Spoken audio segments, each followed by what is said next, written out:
hoje o assunto que eu quero trazer, possivelmente eu devo trabalhar isso quase todo mês, eu tenho pensado muito nessa questão da volta de Cristo. Então eu comecei a fazer todo um estudo para falar sobre a volta de Cristo.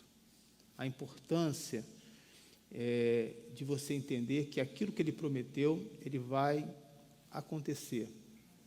Esse retorno que é tão preocupante para todos nós, né? Você que tem um filho que estuda, uma filha que trabalha, os seus netos, seus sobrinhos, né? Que moram em lugares que são perigosos, ou que no lugar onde a pessoa trabalha é um lugar de risco, há sempre aquela preocupação, né? Na chegada. Aí é mais tranquilo, não quer dizer que é tão perigoso, mas é mais tranquilo, mas sempre a volta é mais difícil. Você concorda comigo? Está de noite, né? E qual é o pai que fica tranquilo enquanto seus filhos não voltam? Não tem como, né? Você bota o seu filho lá numa escola, numa van, um transporte escolar, mas você está ali preocupado. Se passou um pouquinho da hora, né? Cadê fulano, o que aconteceu? Você liga para a escola, você liga para a pessoa que é responsável pelo transporte. Por quê? É aquela desejo que a pessoa esteja ali de volta. E eu acredito que esse mesmo desejo, querido, nós como igreja, precisamos ter esse desejo que o Senhor Jesus Cristo também volte. É dizer, Senhor, quando o Senhor voltará? Porque quando nós estamos tão acomodados diante de um mundo tão mau, né? E que você não precisa fazer muita força para buscar notícia ruim, ela bate a porta todo momento, né? Você precisa rever, né? Qual é o meu prazer? É pelas coisas de Deus? Ou é pelas coisas que o mundo tem? Então, nós podemos ver durante esse período que quantas especulações, desde a ressurreição de Cristo até hoje, sobre a vinda, sobre a sua volta. Quantas pessoas, de uma maneira coletiva, já se suicidaram, né, por líderes loucos, dizendo que Jesus iria voltar, e nós temos vários casos assim. Aqui no Brasil, recentemente, eu de fato não lembro. Mas nós sabemos que essas notícias, elas sempre acontecem, e ano após ano, né, nós podemos ver esses relatos. Então, nesse tempo de espera, não foram poucos que ficaram frustrados ou decepcionados. Pessoas que dizem, eu já estou cansado de ouvir isso, que Jesus vai voltar desde pequeno, já estou com 80 e poucos anos, Jesus vai voltar nada, né? E para tratar essa questão sobre a volta de Jesus, eu tentei de tudo para não falar sobre a ressurreição, mas é impossível você não primeiro fortalecer o sentido da ressurreição para que a gente possa entender a sua volta. Se a gente não entende que Ele ressuscitou, vai ficar muito mais difícil entender como que Ele vai voltar. Se Ele ressuscitou, é que Ele está morto. E se Ele está morto, como que Ele vai voltar? Então, esse fato, querido, se repete entre muitos cristãos. Atitudes e pensamentos como essa acontecem não somente dentro da igreja, mas como também na nossa vida particular, né? E isso é algo muito comum. É algo que fazemos de maneira não compulsiva, mas vai demonstrando sinais, né? Um exemplo aqui para que cuidar da igreja? Local onde os santos se reúnem para adorar, se Ele vai voltar. Temos que cuidar apenas do Espírito. Para que cuidar da igreja, né? O local onde nós adoramos, se ele vai voltar. Temos que cuidar apenas do Espírito. Então, essa é uma linha de pensamento em que, às vezes, nós não percebemos, mas como que as pessoas são enganadas com isso. Independente do tempo que ele vai voltar ou não, nós temos uma orientação dada pelo Senhor. Você crê nisso? Nós temos uma meta para nós prosseguirmos. Então, cuidar do templo do Senhor, isso é bíblico. E tem várias referências sobre isso, né? Que os talentos são colocados nas nossas mãos, nós não podemos escondê-los, e que o ambiente que você está, ele precisa ter zelo. Nós não podemos fazer de um lugar que deveria ser algo prazeroso, em um lugar mórbido, inóspito. Pelo contrário, esse lugar precisa ser um ambiente agradável. Quantos aqui na sua casa, quando você não tem dinheiro para fazer uma pintura, o que você faz? E você quer dar um jeito na sua casa? Eu limpo a parede. Não há diferença? E quando passa um produto, se a parede está com a cor, ela fica mais clara porque você manchou, mas já deu uma mudança. Não é? Os móveis. Você enjoou daqueles móveis, o que você faz? Limpa. Limpar tem que limpar mesmo, né? Pinta, na verdade. Coloca uma manta, faz uma capa, né? Ou então, mais fácil, muda de lugar. Tem uma vizinha lá que todo dia ela muda de lugar os móveis. É terrível, sabe? Eu já sei a hora certinha, toda noite a mesma coisa, né? Mas pelo menos a pessoa está tentando. Pior aqueles, querido, que ao ver uma situação como essa, né, não faz nada, só reclama. Então veja que o ambiente onde nós estamos, por que fazemos essas mudanças? Porque nos cansamos. Por que se coloca aqui, né, vários pregadores? Porque a minha fala, o meu estilo de falar, a minha abordagem, se ficar só eu falando, cansa. Algumas pessoas dizem, eu queria, né, tem alguns pastores aí que têm esse dom para fazer as pessoas rirem e tal. Eu falo, isso é legal de vez em quando. Mas ter ele como pregador todo dia, pergunta se a igreja dele quer essa, não quer, porque cansa. Né? Então, veja, essas mudanças, elas são importantes. Então, imagine um lugar que não sei se incomoda para vocês, né? Na entrada aqui da igreja, nós estávamos em umas tampas, né? E algumas coisas eu deixo para ver se tem iniciativa.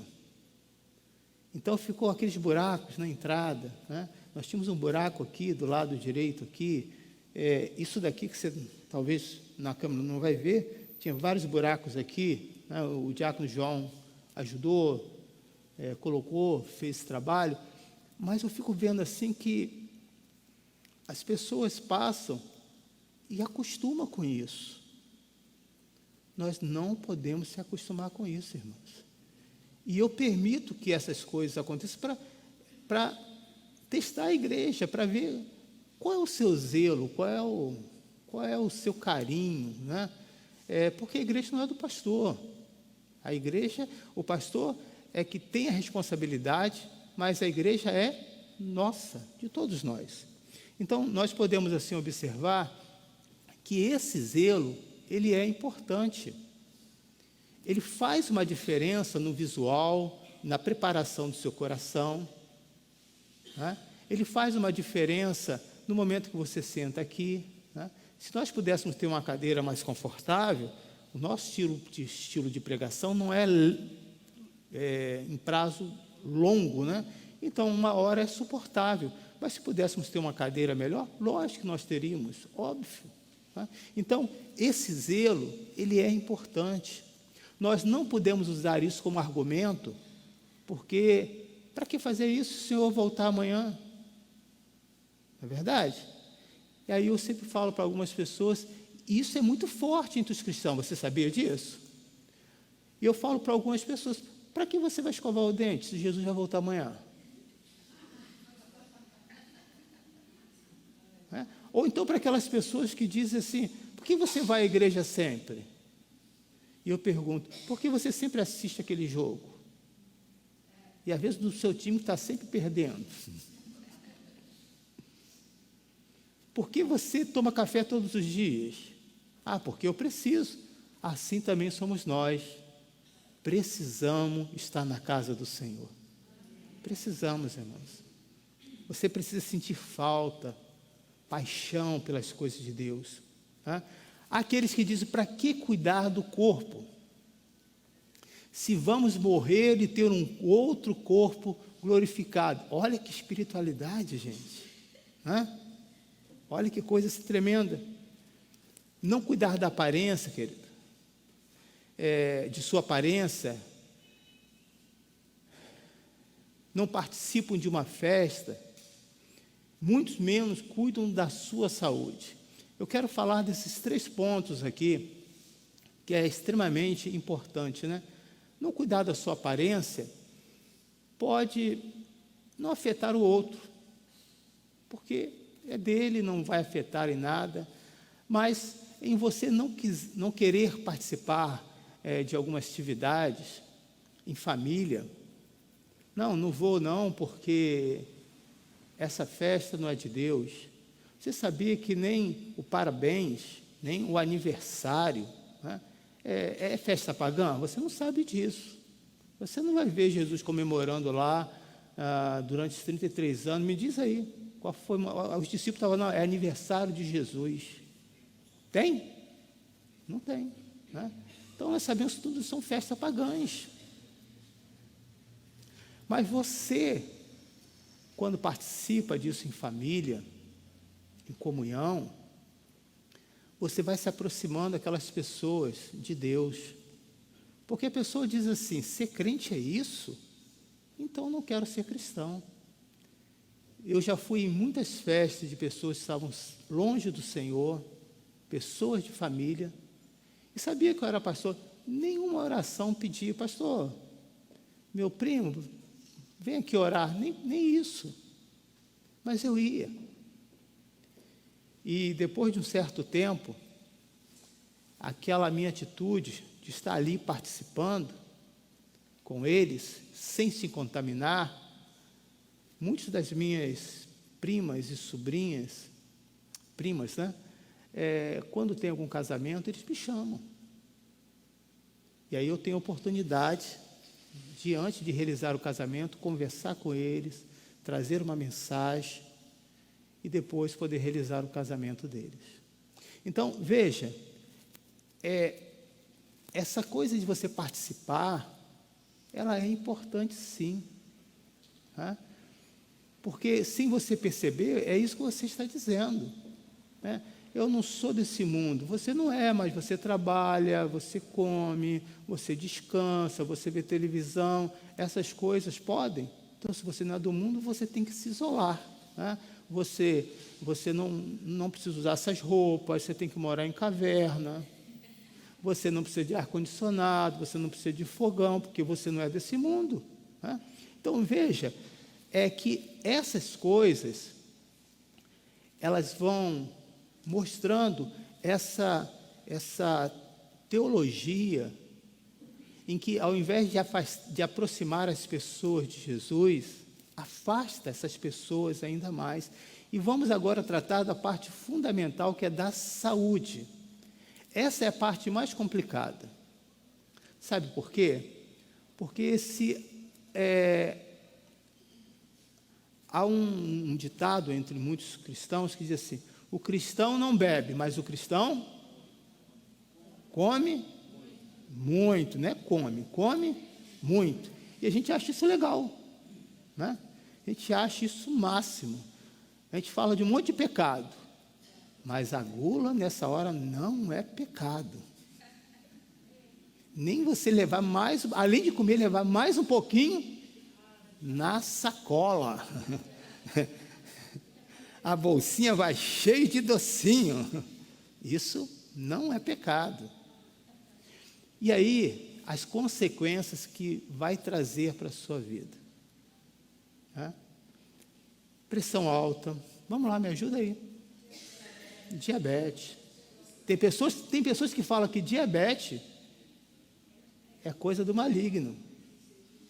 Que a palavra diabetes é a esposa do diabo. Estou falando.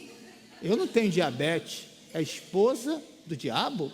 Estou te dizendo isso. Isso é muito forte entre os cristãos. É verdade, não estou exagerando, não.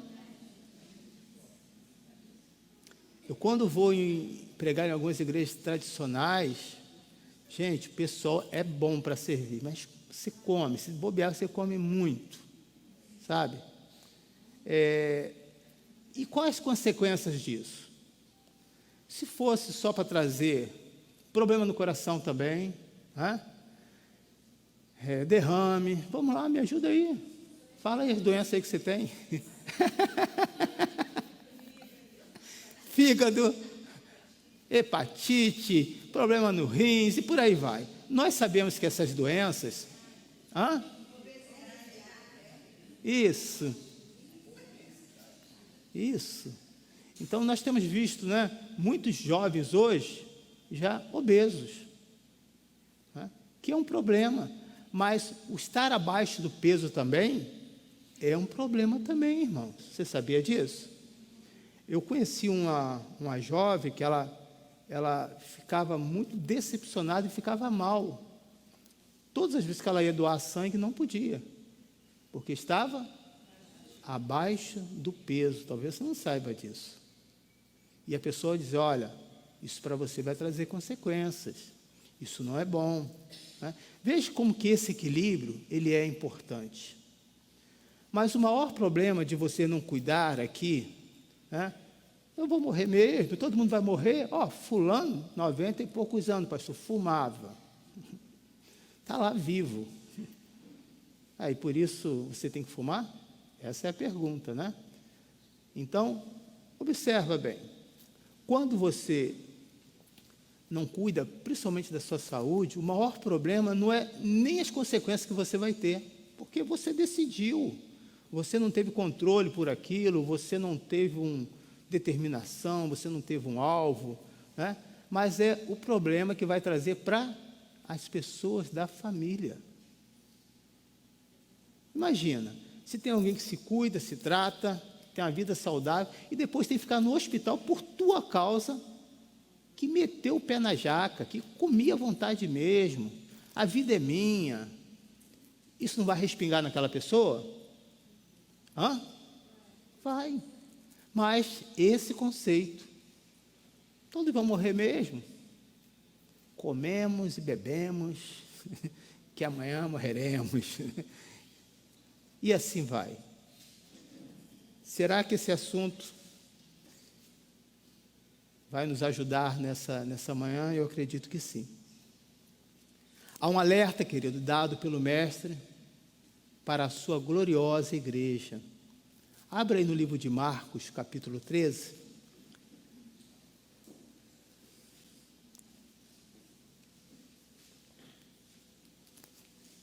Marcos, capítulo 13, versículo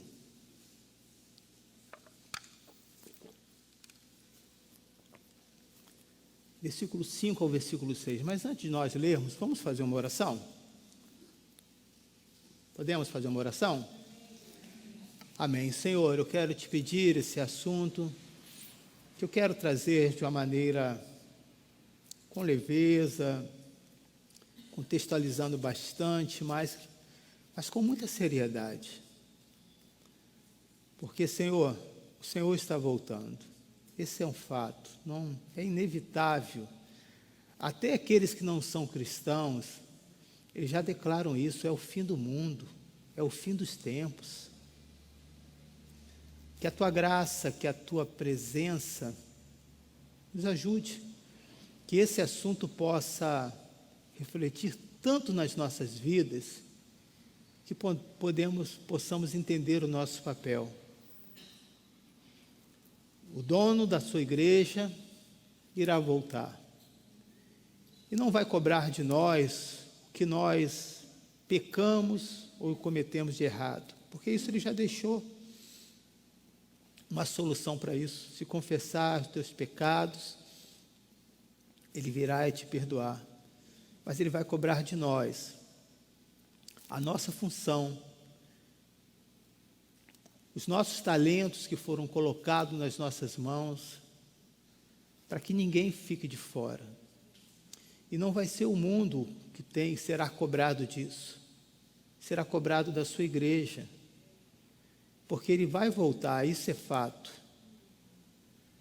Pai, que o Senhor possa esclarecer tudo aquilo que for necessário e que cada um possa rever nessa manhã a tua palavra. Amém. Cuidado com o engano, né? Em engano simples, querido, caem os mais espertos. Veja o que vai dizer aí, versículo 5, versículo 6. Jesus lhes disse: cuidado, que ninguém os engane. Muitos virão em meu nome, dizendo, sou eu, e enganarão a muitos, né? Engano simples, querido, caem os mais espertos. Hoje, essa semana, eu estava vendo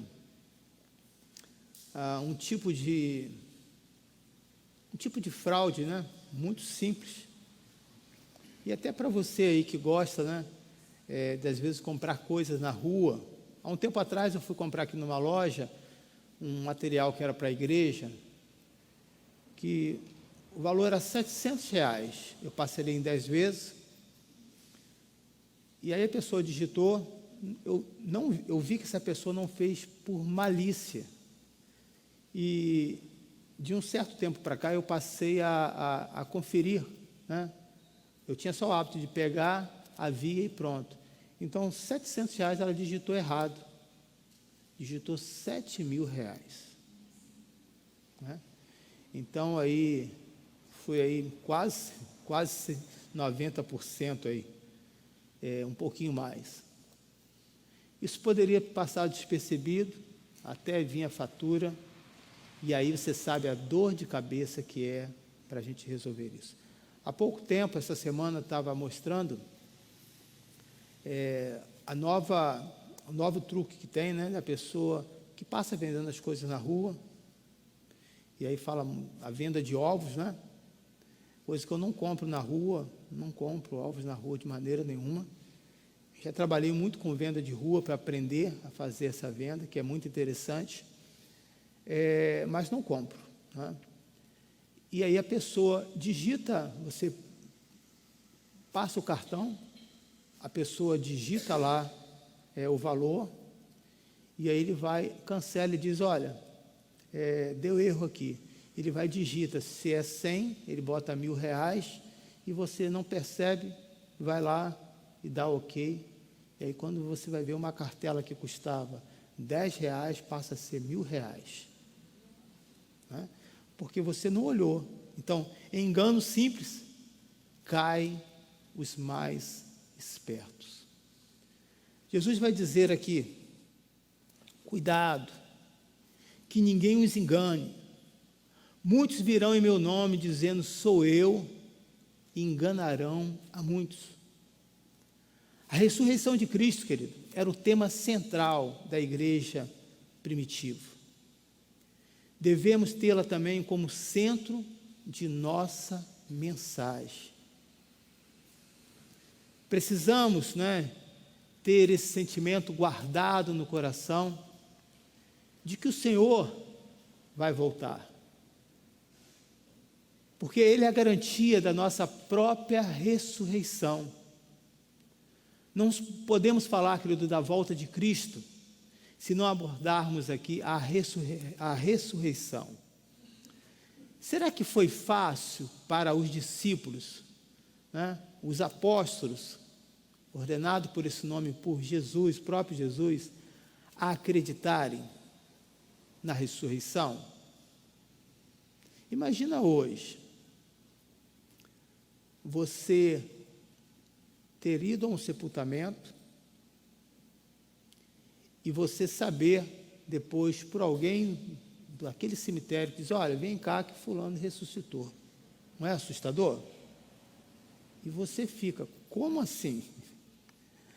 Ao mesmo tempo que você fica alegre, você vai ficar perplexo.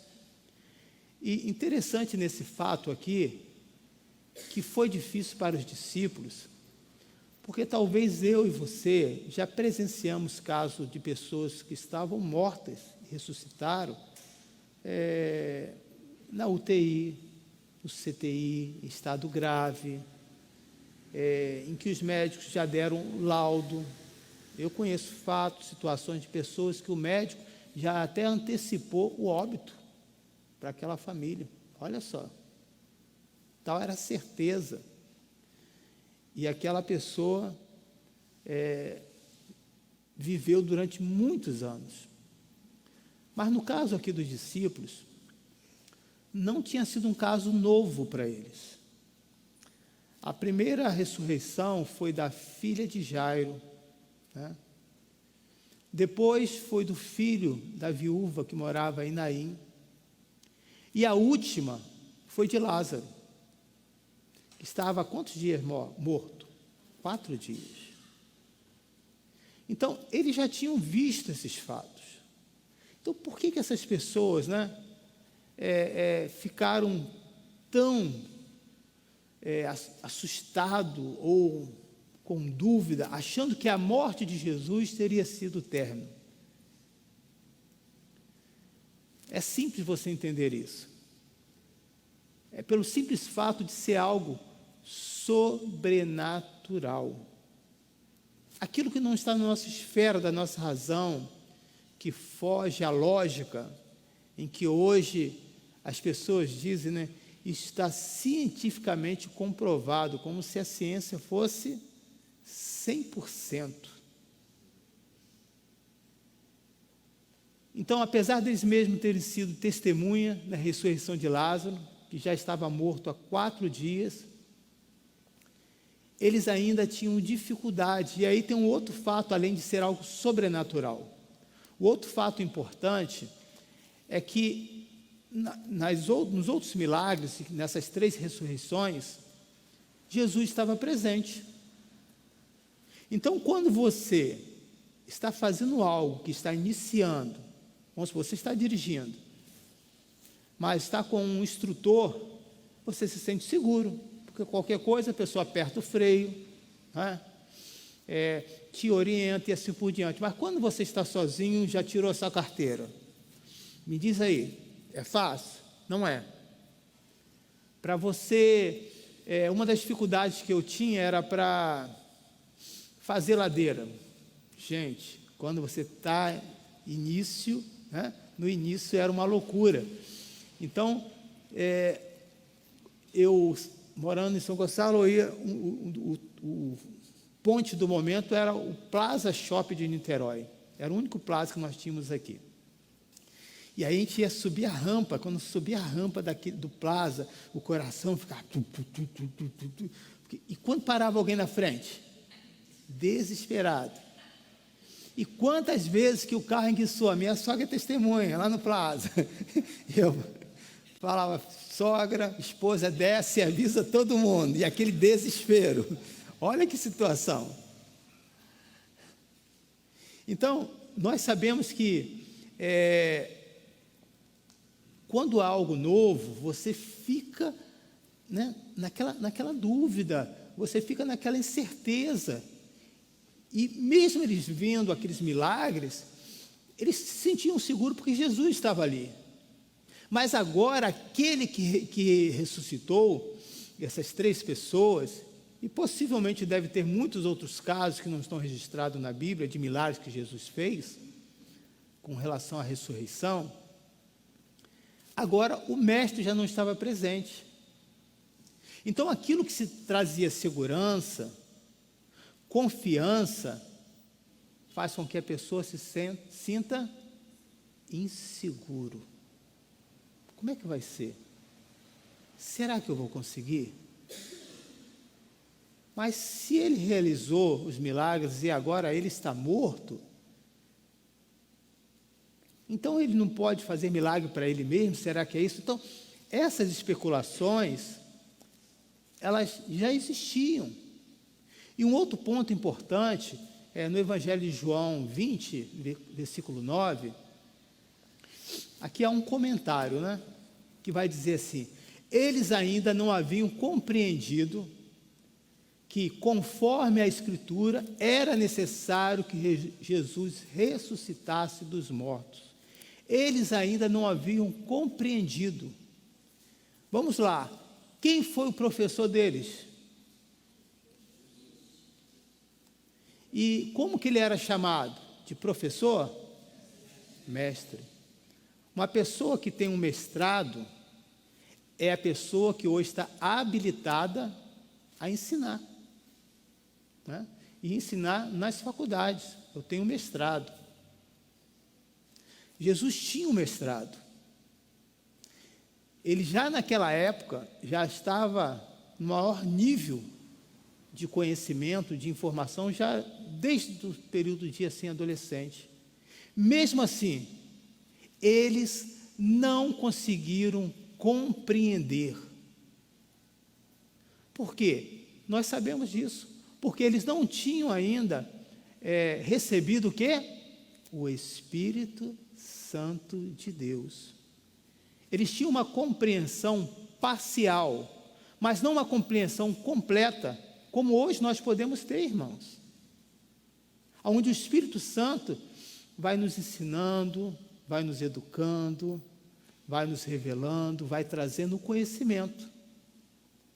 E a chave disso está lá no livro de Mateus, da boa terra. Se o conhecimento ainda não cria raiz no seu coração, se você não tem sede pelas coisas de Deus, se você não participa de 2 cultos de orações da sua igreja, né, e participa de tantas outras programações de outras igrejas, mostra que você já é um desigrejado. Você não tem a igreja sua, né? Você precisa estar no lugar, você precisa criar raízes. Se essa semente, quando é lançada, e quando vem um tempo quente, ou seja, a dificuldade, seja ela de uma notícia de saúde, uma notícia financeira, né, e você fica abatido, Deus não existe, essa terra ainda não está boa, ainda tem algumas coisas que precisam ser arrancadas. Quando as coisas do mundo te sufocam, te seduz, ao ponto de você questionar, dizer assim, por que meus amigos usam isso, por que eu não posso usar? A Bíblia diz que os espinhos também crescem nessa terra, onde ela ainda não é boa, porque essa terra ainda é ácida, tem coisas que ainda estão muito enraizadas. Você sabia que não são poucas as pessoas, como cristãs, que dizem, pastor, eu sei que é errado, mas eu gosto das coisas do mundo. Me lembra hoje, né, eu vou até pedir a Érica, que está ali, que é professora de espanhol, para eu pronunciar correto, né, o nome de uma loja, e vamos estar falando isso hoje à noite, trazendo esse mesmo assunto. Aliás, hoje à noite eu vou falar sobre a volta de Jesus. Pela manhã eu vou falar sobre a ressurreição e vou dar prosseguimento sobre esse tema no próximo domingo. O nome da loja não é essa, tá? Eu coloquei esse nome porque é um nome bem pesado, que fala La Porcaria. Não sei se pronuncia isso. La Porcaria. Tá? Então, mas o nome não é esse, porcaria, tá? Depois vocês pesquisam lá que vocês vão entender. Onde um bom grupo, que antes era só frequentado por um público masculino, hoje várias mulheres, e não se importam de estar nesse tipo de loja, comestível, coisa de comer. E tem muitos crentes também lá. e muitos líderes, e muitos sacerdotes, dizendo qual é o problema. Porque essa terra, como lá na parábola, que fala da boa terra, essa terra ainda não está apropriada. As coisas do mundo vão sufocando as pessoas, e de uma maneira muito lenta vai roubando a sua fé. Então, eles ainda não haviam compreendido. Então, nós temos hoje algo que eles passaram a ter a partir do livro de Atos. É um divisor de água, o ser cheio do Espírito Santo. Tá? O diácono Vladimir vai trazer aqui umas 3 aulas sobre o Espírito Santo, né? Nós só vamos estar ajustando a questão de data, de dias, qual que vai ser melhor para trazer esse assunto. Mas o divisor de água na vida de um cristão é o Espírito Santo de Deus. O Espírito Santo te convence do pecado. O Espírito Santo faz com que você mude de hábitos. Ele te aponta para o caminho, ele te dá a direção certa. E mesmo que você possa ir para um lugar errado como esse, você não se envolve, você não participa, você não quer estar junto. Por quê? Porque você tem um entendimento que você agora passa a ser o quê? Cidadão ou cidadã do reino de Deus. Então, é interessante você ouvir esse versículo 9, eles ainda não compreendendo que, conforme a Escritura, é necessário que Jesus ressuscitasse dos mortos. Por isso, Jesus precisou voltar novamente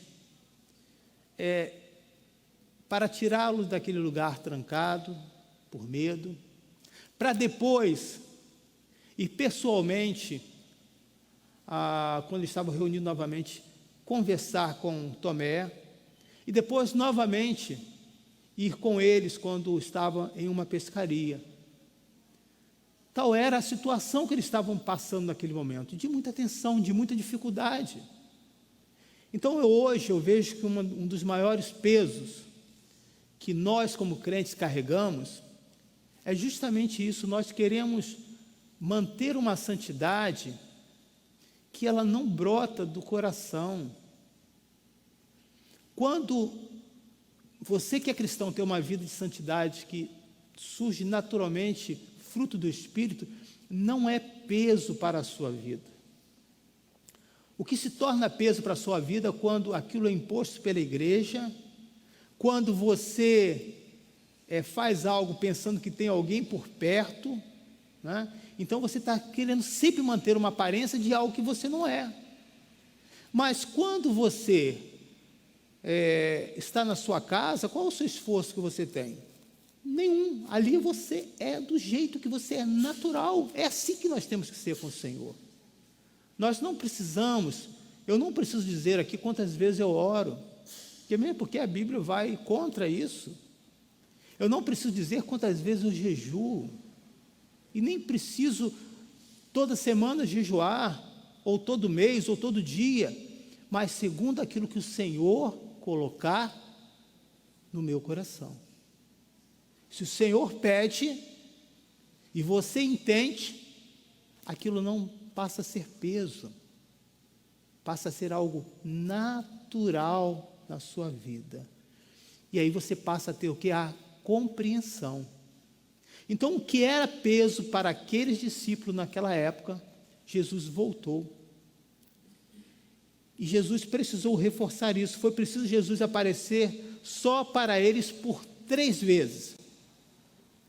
Vamos lá, Evangelho de João, versículo 19 e 20. Evangelho de João, capítulo 20, versículo 19 e 20. A primeira vez, o que Jesus falou para eles? Paz seja convosco. E aí o ponto fundamental, e soprou sobre eles, dizendo, receba o Espírito Santo. Então, olha só que ponto importante. antes da morte de Jesus, eles não tinham compreensão. Eles tinham conteúdo, eles tinham um mestre presente, eles tinham o que nós temos tudo hoje, que é a Bíblia fechada, do Gênesis ao Apocalipse, porque ele é o início, meio e fim. Eles estavam diante de toda a Bíblia, de todo o universo, de toda a criação de Deus, o próprio Jesus, mas eles precisavam de algo a mais. Versículo 19: ao cair da tarde, daquele primeiro dia da semana, estando os discípulos reunidos, as portas trancadas, por medo dos judeus, Jesus entrou, pôs-se no meio deles e disse-lhe, o quê? Paz seja convosco. Você não vê, às vezes, trazendo essa questão novamente da religiosidade e dos ensinamentos que são errados, a pessoa diz assim, pastor, ô irmão, você não dá a paz do Senhor não, você não é crente? Quando a pessoa falar isso para você, fala assim, isso é bíblico? Ele não vai saber dizer. Não vai saber dizer. A paz do Senhor. Não. A Bíblia não falava, Jesus não falava a paz do Senhor. Se for literalmente falar com essa pessoa, ele vai ficar enrolado. Mas vai dizer, a paz seja convosco. Se você quer ser biblicamente, falar o que Jesus está dizendo, o que a Bíblia está dizendo, o correto é esse. Não estou dizendo que você não pode dar a paz do Senhor, graça e paz, Deus abençoe, o Senhor fica convosco, esteja convosco, mas mostrando que a primeira coisa que um cristão precisa ter é a paz de Cristo. A primeira coisa que você recebe não é dinheiro, não é cura da sua enfermidade, mas a paz de Cristo.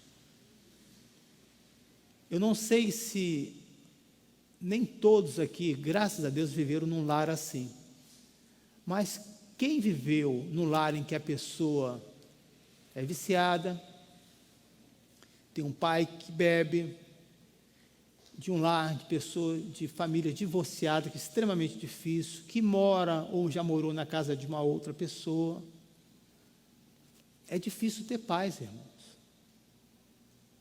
O lar geralmente é muito tenso, num total desespero, às vezes, da mãe, e não conseguir ter o controle com os filhos, e porque os próprios filhos também, às vezes, são muitos, as tarefas do lar, a mãe diz assim, quando seu pai chegar, você vai ver. Meu filho, a hora que o pai vai chegando, vai estar próximo de chegar, aquela hora é o terror para os filhos. E é comum, às vezes, os filhos dizerem isso. Quando você chega, a paz acaba aqui nessa casa. Ele está repetindo a mesma coisa que você, mamãe, está ensinando. Não ensina isso. Eu constantemente corrijo isso na igreja. Não mexe isso aí que o pastor vai brigar. Eu falo na frente da mãe, eu vou brigar? Eu não. Aí, quem tem que brigar é você que é a mãe. Não é? Então, eu tiro a minha responsabilidade, eu não sou mau, mas o pastor é o diabo em pessoa aqui. E aí aquela criança cresce achando que a igreja é algo ruim. Meu filho não quer ir para a igreja, não sei porquê, pastor, ora aqui por ele. Não, tem que orar pela mãe, pelo pai, não é pela criança não, porque o maior influenciador da vida dos seus filhos, quem é, querido? Você acha que é o pastor? Você fica com seu filho aí 24 horas, durante aí 6 dias na semana, aí acha que o pastor, em questão de minutos, em que você já fez um mapa horrível do pastor, vai conseguir ganhar aquela criança para Deus? Não vai. Veja a importância de você, nas suas palavras, começar a trazer paz para a vida dos seus filhos. Você deixa a luz acesa, você vai ver quando a sua mãe chegar. Não precisa, você pode ensinar de maneira diferente. sabe essa luz que você deixou acesa? Eu vou gastar mais 8 ou 10 reais. É 8 ou 10 reais que você não vai levar para sua merenda. O quê? Rapidinho vai apagar a lâmpada, você pode ter certeza disso. Você corrigiu, você foi amadurecendo aquela criança, e você não fez com que aquela pessoa que é responsável em cuidar dela um carrasco. Jesus, diante daquela situação de pavor que eles estavam com medo, daqueles que estavam perseguindo, o ambiente ficou de populares, passaram a ser perseguidos, isso foi da hora para outra os discípulos, eles estavam sem a pessoa de confiança deles, e eles ainda não tinham recebido o Espírito Santo de Deus. Então, é muito fácil você falar, como que pode? Eles não compreenderam. Como que pode? Esses discípulos estavam com medo. Nós ficamos com medo de coisas bem mais simples do que isso, querido. Nós estamos falando aqui de morte. Se o próprio líder, que era famoso já nessa época, Jesus, foi morto, e a maioria, que era o povo, não fez nada, você acha que ia fazer alguma coisa por causa dos discípulos? O que você acha? Lógico que não, meu filho. De maneira nenhuma. Quantos hoje não estão saindo de casa, até hoje, por causa desse vírus que teve aí? E se alimentam desse espírito de morte, fechando seu coração para essa palavra que já foi liberada por Jesus: a paz seja convosco. Essa semana eu ouvi, pastor, está sabendo? Eu falei, Jesus está voltando? Não, um vírus. O coronavírus, pastor. Você entendeu? Entendi que você está desesperada. E eu falo, eu tenho uma notícia boa para te dar, tu vai morrer.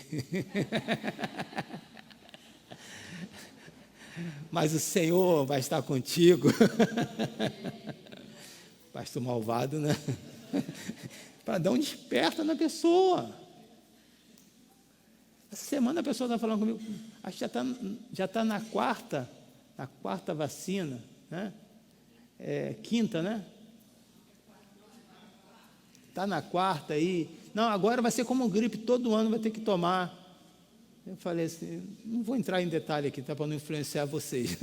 Mas, enfim. A importância, querido, de você não se alimentar dessas coisas.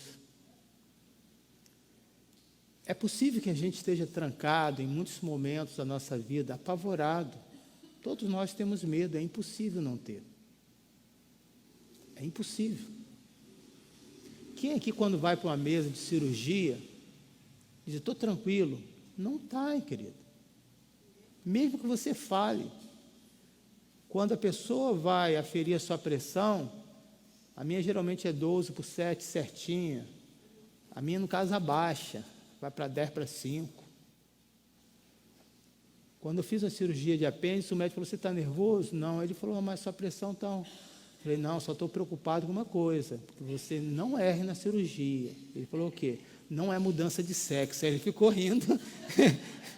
E eu falei assim para me descontrair, porque estava extremamente nervoso, né? Aí ele me deu lá a injeção e eu apaguei. Você fica. Para que jogar esse peso? Mas o mais importante que em qualquer lugar que você esteja, o Senhor Jesus vai estar dizendo, através do Espírito Santo para você, neste exato momento agora, a paz seja convosco. A paz te consola na perda de um ente querido. A paz que conforta no momento de falta, algo que nunca vai ser suprido na sua vida. A presença da paz que traz no momento em que você não sabe o que fazer, que você não sabe o que dizer, temos que fechar essa porta.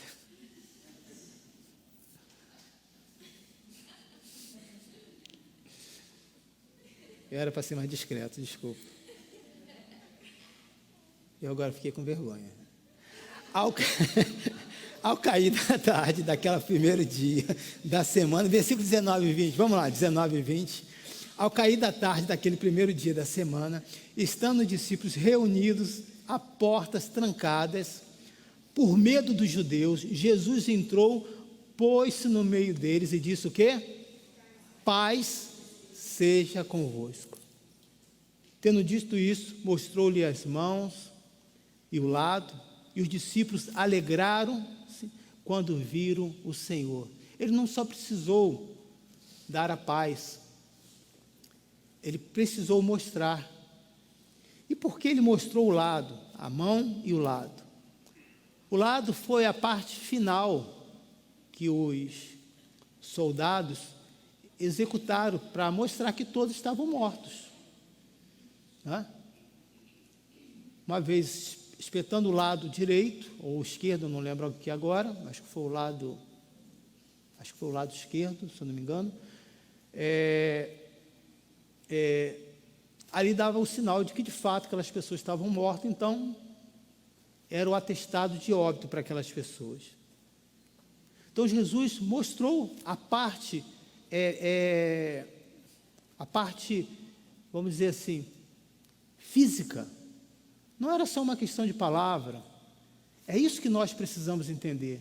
Eu não quero que você creia aqui simplesmente no que eu estou dizendo. Eu quero que você passe a ter testemunho na sua vida, que você possa comprovar, colocar as mãos, ter testemunho de que, pastor, eu ainda tenho minha enfermidade, mas eu orei para fulano e fulano foi curado. Então, significa que Deus pode curar a hora que assim Ele quiser, e também se Deus não curar, Ele vai estar me sustentando, porque Ele é o Senhor da minha vida. Isso mostra o quê? Que você tem um entendimento. Fisicamente, a sua fé não é só abstrata, ela pode ser palpável, porque você tem um testemunho, você viu. Os discípulos não passaram pela questão de ser ressuscitados por Jesus, por qualquer outro apóstolo que ficaram e viu um deles sendo mortos, mas eles foram testemunha daquilo que Jesus fez. Nem tudo você vai precisar passar para ter experiência, mas você vai ser testemunha em algum lugar do grande milagre que Deus estará fazendo na sua vida. E pode parecer que Jesus não estava desistindo deles ou que estava corrigindo. E Jesus vai reforçar que Ele ressuscitou aparecendo a segunda vez. Está lá em versículo 26 ao versículo 27. O que Jesus vai dizer? Novamente, paz seja com vocês. Uma semana mais tarde, os seus discípulos estavam outra vez ali, e Tomé com eles. Apesar de estarem trancados as portas, Jesus entrou, pôs-se no meio deles e disse o quê? Paz seja convosco. Era a segunda vez, querido. Às vezes nós desistimos com tão poucas tentativas. Era a segunda vez que Jesus estava voltando para falar com os discípulos. Se eles estavam reunidos, é porque eles não conseguiam ainda sair daquele ambiente tenso. Cada um tem a sua maneira de reagir. E nós precisamos respeitar esse tempo. Nós estamos falando aqui, falamos desse próprio exemplo, nesse período como frio, algumas pessoas voltaram a usar máscara, sabe, em vez da gente brincar, de fazer piada, tranquiliza essa pessoa. Quando essa pessoa chegar apavorada, diz, fica tranquilo, eu entendo o que você está passando, mas a paz de Cristo esteja com você. Querido, isso vai trazer um conforto, um consolo, algo que vai ajudar aquela pessoa. Quando você entende o seu papel e você aprende o processo que Jesus fez, Jesus podia nem aparecer aqui para os discípulos, porque ele já tinha falado. Jesus nem precisava voltar a segunda vez, porque ele já tinha ressuscitado, se reunido com eles, mostrado para eles, mas mostra que a misericórdia, a paciência, como é longânimo, e como nós somos tão difíceis, querido, para compreender as coisas mais simples, que dirá as coisas mais complexas, as coisas espirituais. Quantas coisas que eu já preguei aqui, e às vezes as pessoas tomam decisões erradas, e dizem, eu tomei aquela decisão, porque aquele dia o Senhor trouxe aquela palavra. Eu disse, eu trouxe, mas não foi dessa maneira com que você interpretou, não foi desse jeito que eu falei. Se nós temos dificuldades, imagina as coisas espirituais. Então, por mais que eu queira que haja uma igreja extremamente fervorosa, com dons, com talentos, com sonhos, eu também preciso ter essa paciência, como o Senhor também tem comigo. Ele vai dizer, paz seja convosco, versículo 27, e aí ele se volta para um único discípulo. Ele não disse essa paz só para Tomé, ele não voltou ali só por causa de Tomé, não é verdade. Mas ele tinha ali um alvo, que era Tomé. E Jesus disse a Tomé, coloque o seu dedo aqui, veja as minhas mãos, as mesmas palavras que ele disse para os outros discípulos. Estenda a mão e coloque ao meu lado, pare de duvidar e creia. Então ele trouxe a paz e depois ele disse, pare de duvidar e creia. Será que nós constantemente não cometemos isso? Nós temos mais dúvidas do que crença em Jesus. Nós temos mais incerteza do que a certeza de que Ele vai voltar. E você só vai saber disso nos momentos difíceis, nos momentos em que você é pego de surpresa.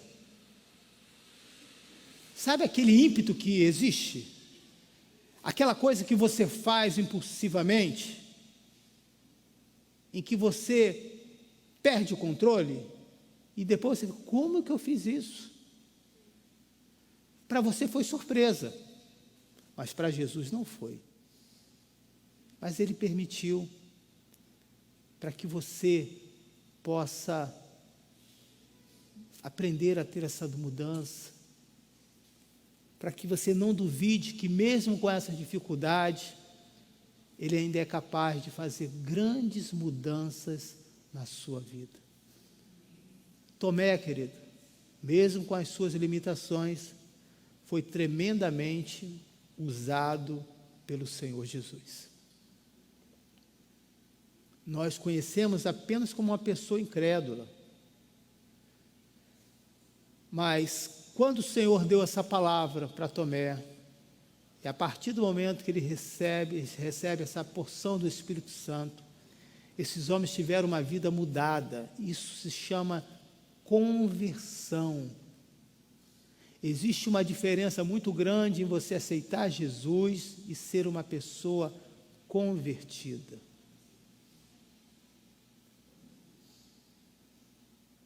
Depois disso, Jesus apareceu novamente aos seus discípulos, agora pela terceira vez.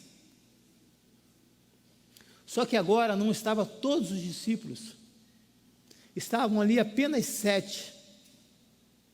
E aonde estavam os outros? Por que eles não estavam juntos? porque eles não estavam em uma missão, eles estavam ali simplesmente para relaxar naquele momento de muita tensão que eles estavam passando. Depois disso, Jesus, João 21, versículo 1 a 3, depois disso Jesus apareceu novamente aos seus discípulos à margem do mar de Tiberíades. Foi assim, estavam juntos Simão Pedro, Tomé, chamado Dídimo, Natanael de Caná da Galileia, os filhos de Zebedeu e 2 outros discípulos, que nós não sabemos quais eram. Vou pescar, disse-lhe Simão Pedro, e eles disseram, nós vamos com você. É nesse momento que Jesus vai estar confrontando a Pedro. É neste momento que Jesus vai estar novamente reforçando que ele estava presente ali e que ele estava vivo, mas que era a hora deles prosseguirem. Quando nós recebemos a palavra de Deus e nós não avançamos, nós estamos não proferindo ou declarando verbalmente que nós temos dúvida, mas com atitude estamos dizendo, não é possível acontecer isso. Quantas coisas, querido, que você vive que é impossível e que é difícil acreditar porque você ainda não escreveu esse testemunho na sua vida como os discípulos aqui. Por mais que tinham alguma experiência, mas agora eles estavam na pele experimentando, como alguém da própria família que era Jesus, a ressurreição, e que o Evangelho não acabou com a morte dele, mas ali era o início de uma grande jornada. Quantos de nós temos essa dificuldade? Por quê? Porque temos dificuldade de entender que Ele está vivo entre nós. Ele está aqui, representado pela pessoa do Espírito Santo. Está falando ao seu coração. Acordou você cedo, convenceu você para estar aqui, te deu ânimo, motivou você, por isso você chegou a este lugar. E pela terceira vez que Jesus estava ali com eles, você não vê nenhuma bronca, você não vê nenhuma palavra áspera, dura, você não vê nenhuma exortação, você não vê Jesus falando assim, vamos dar as mãos, vamos fazer uma oração, vamos fazer um louvor, vamos falar um versículo. Não. O fato deles estarem juntos já era o suficiente para aquecer o coração um dos outros. O fato de nós estarmos aqui juntos, queridos, por causa de Jesus, os nossos corações já são aquecidos pelo Senhor. Ele deu a mesma resposta para as 3 perguntas, quando ele fez a seguinte pergunta para Pedro: se Pedro o amava. E Pedro, ele deu a mesma resposta para as 3 perguntas, dizendo que o amava. E para cada resposta, Jesus faz diferentes colocações, porém com o mesmo sentido: cuidar da sua igreja, pastoreando. Cada pergunta que Jesus fazia sobre o sentimento de Pedro com relação a ele, e Pedro dizia que o amava. Primeira vez ele falou, cuide dos meus cordeiros. Depois ele falou, pastorei as minhas ovelhas. Depois, cuida das minhas ovelhas. Todas elas têm o mesmo sentido, para classes diferentes, desde o início, a igreja que está sendo implantada, uma igreja mais madura. Essa ordem, querido, dada por Jesus é bem simples. Se não fosse os últimos dias que nós estamos vivendo. E é sobre esse assunto que estaremos falando no próximo domingo à noite, hoje à noite. Hoje eu vou tratar um pouquinho sobre a volta de Jesus em tempos, falando de coisas mais práticas, em tempos que nós estamos vivendo hoje.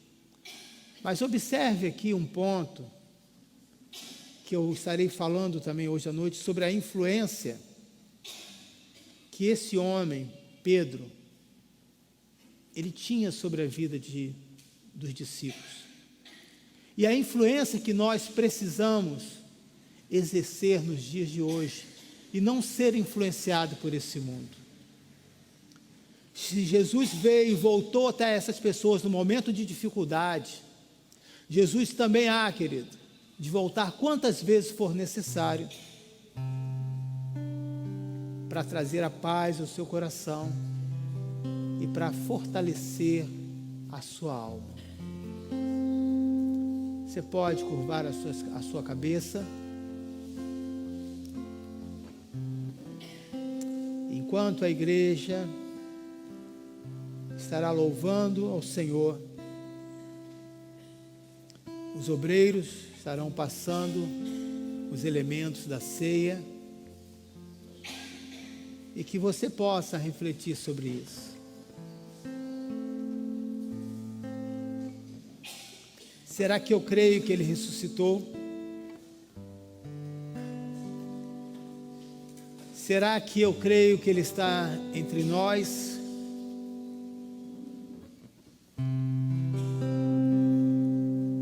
Será que as minhas atitudes têm demonstrado isso?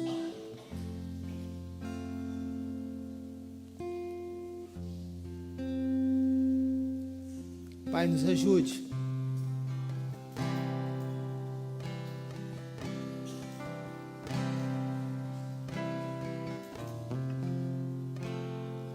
Aqui está a sua igreja, Senhor.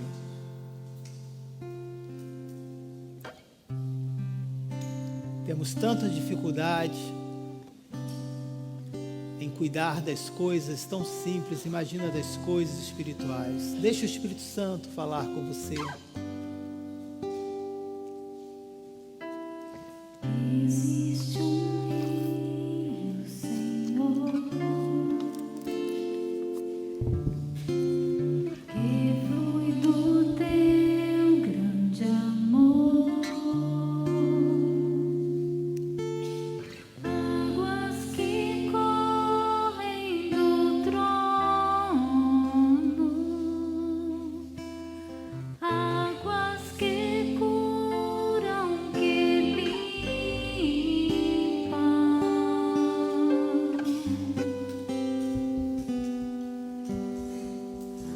por onde o rio passar, tudo vai transformar, pois leva a vida do próprio Deus. Esse rio está nesse lugar.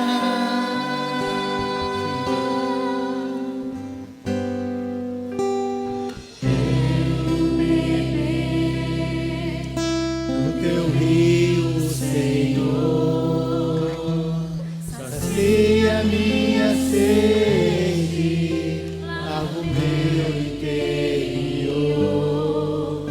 Eu quero fluir em tuas águas.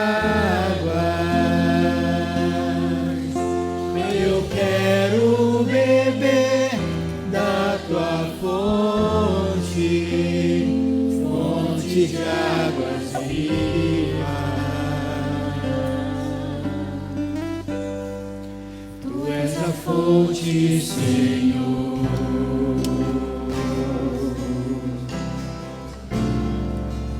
És o rio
fonte de águas vivas.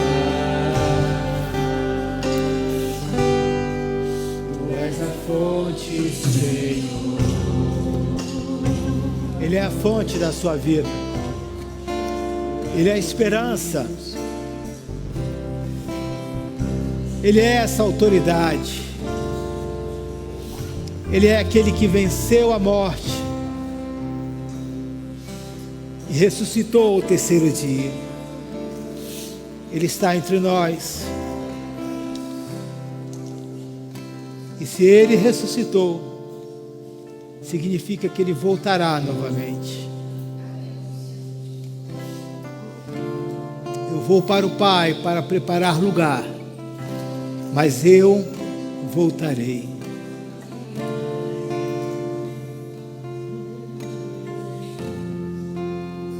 O Evangelho não ficou paralisado com a morte de Jesus.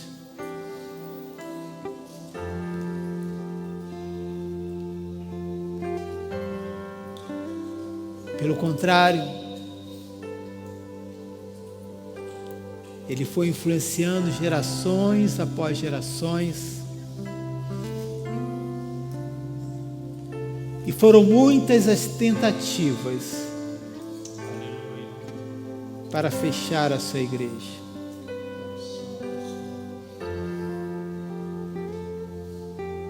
Nos anos de 2020 e 2021, quantas igrejas estiveram fechadas? E quantas igrejas fecharam as portas porque não conseguiram mais voltar? O sinal é que essas igrejas já estavam desligadas do Filho de Deus. Mas as igrejas estavam aliançadas à palavra, em que a membresia estava sendo bem alimentada, as portas não se fecharam.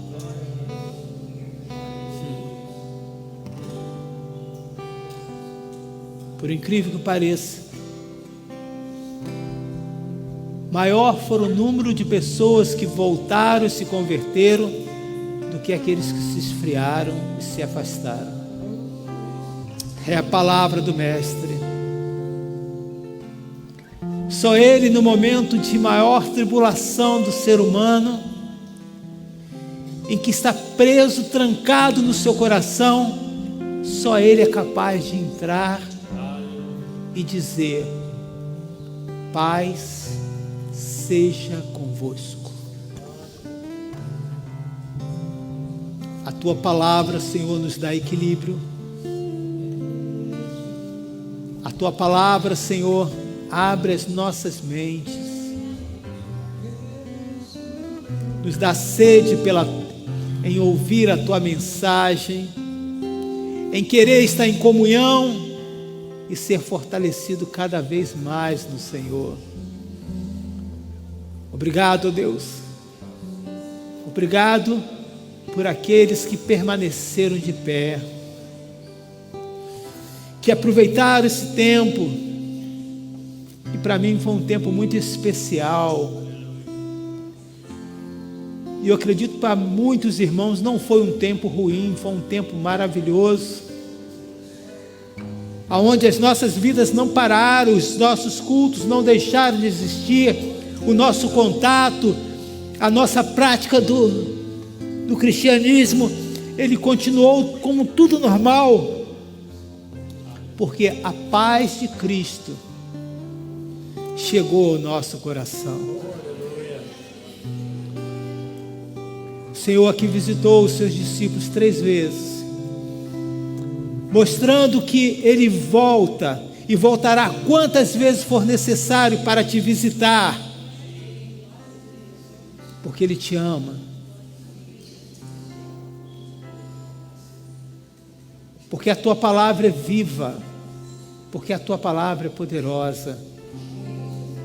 Mas chegará o tempo em que Ele virá para buscar a Tua igreja.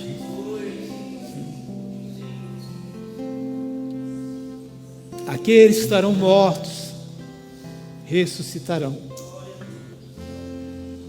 E aqueles que estarão vivos serão arrebatados com o Mestre. Que tempo é esse glorioso, Senhor? Mas nós precisamos pensar, querido. A parte dele ele está fazendo, mas será que nós estamos fazendo a nossa? Estamos levando esse evangelho a sério? Estamos praticando isso primeiramente na nossa vida? Senhor, eu quero te agradecer pelo teu amor. Eu quero te agradecer pela tua fidelidade, por esse momento em que o Senhor separou para nós.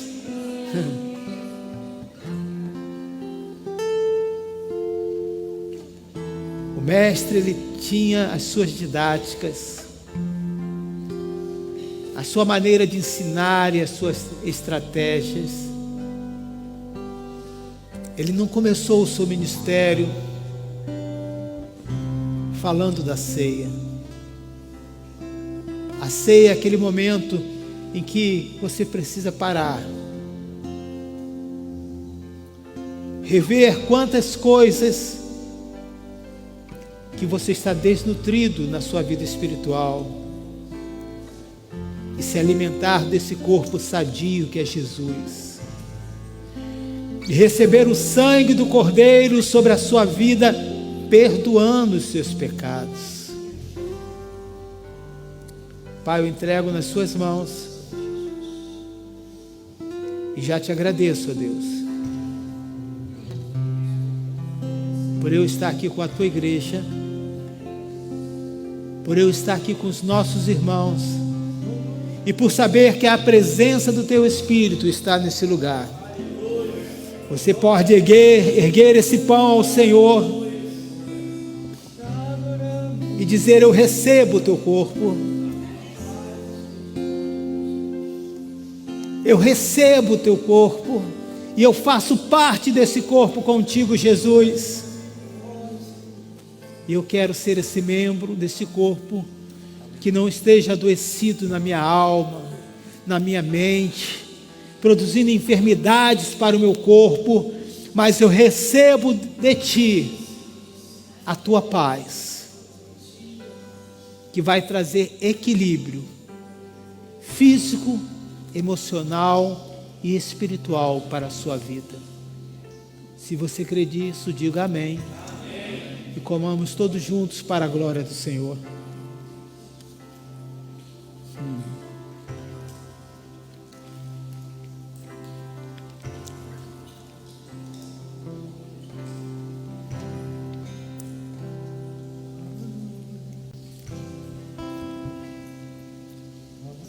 O Senhor está nesse lugar. O Senhor está nesse lugar. O Senhor está presente. O Senhor habita entre nós.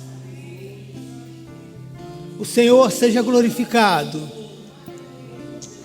Ergue esse cálice que simboliza o sangue do Cordeiro.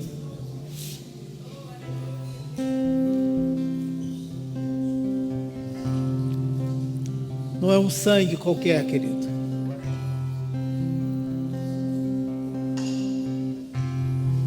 Qual é a classificação desse sangue? O sangue puro de um cordeiro perfeito, sem defeito nenhum.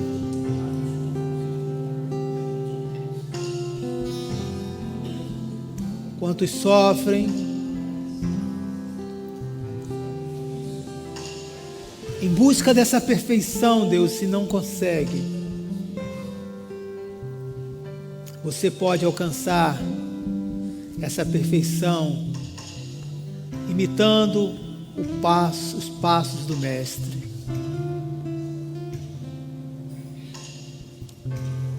Eu recebo essa palavra,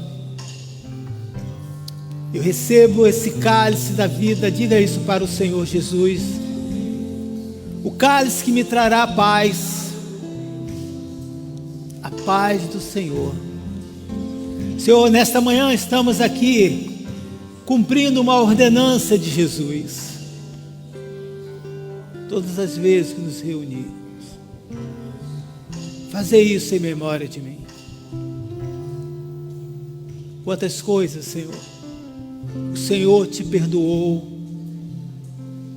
Quantas compreensões diante das suas incompreensões.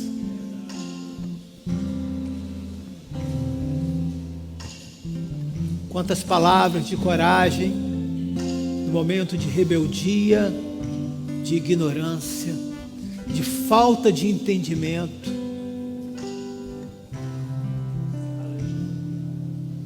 Quantas vezes Ele te visitou como Tomé, dizendo: não seja incrédulo, não tenha dúvida, não tenha dúvida, eu estou vivo, coloque as suas mãos aqui, experimente o meu poder e a minha autoridade. Quantas vezes Ele parou para alimentar e fazer uma excelente refeição para você. Obrigado, Jesus. Obrigado. Às vezes, na correria da vida, nós não paramos para refletir quantas coisas que o Senhor tem feito por nós. Se comprometa nessa manhã, querido, a não ficar paralisado. Quaisquer que sejam os problemas que você está vivendo, não deixe o seu corpo ficar prostrado. Saia dessa onda que hoje tudo é depressão. Repreende isso na sua vida. Se tem depressão, tem remédio para você tomar. Mas a única palavra que vai te levantar é a palavra de Jesus: tem de bom ânimo. Nenhum medicamento vai poder trazer o ânimo que só Jesus pode dar. Você vai continuar sendo medicado, você vai continuar usando os medicamentos em obediência às autoridades de saúde, sim. Mas o que vai trazer ânimo para a sua vida é a mensagem do reino de Deus. Levanta deste lugar que te adoece e anda pela fé. Levanta dessa marca de reclamações, de incapacidades, e anda pela fé, declarando: só o Senhor é Deus, só o Senhor, e eu recebo a paz de Cristo na minha vida. Bebamos juntos para a glória do Senhor.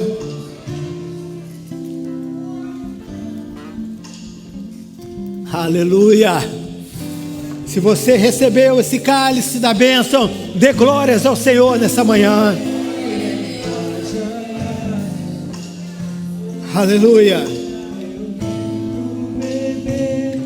A tua fonte, fonte de águas vivas,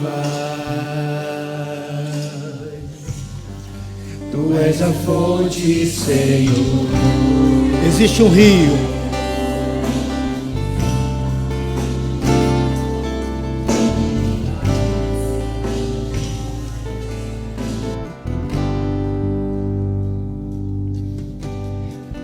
Existe um rio, Senhor. Erga as tuas mãos nessa manhã. Se apresente aí. Águas que correm do trono, Águas que curam, que limpam. onde ele passar, por onde o rio passar, Creia nisso. tudo vai transformar.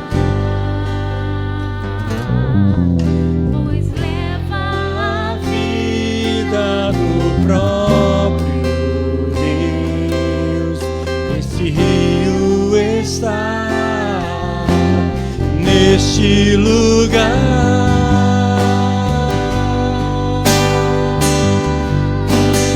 Quero beber do teu rio, Senhor.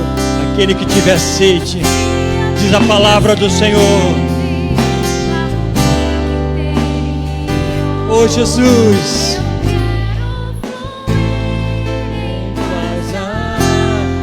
eu quero beber da tua fonte, fonte de águas vivas. Tu és a fonte, Senhor. Obrigado, Senhor. Obrigado, Senhor. Você pode agradecer a Ele por aquilo que Ele ministrou ao seu coração nesta manhã. Obrigado, Senhor, pelo privilégio que nós tivemos de estarmos nesta manhã para ouvir a Tua voz, de podermos participar, Senhor, da mesa contigo. Obrigado, Senhor. Nós te louvamos e já te agradecemos por tudo, em o nome do Senhor Jesus Cristo, e que toda a igreja diga amém. Um bom dia a todos, em o nome do Senhor Jesus Cristo. Amém e amém.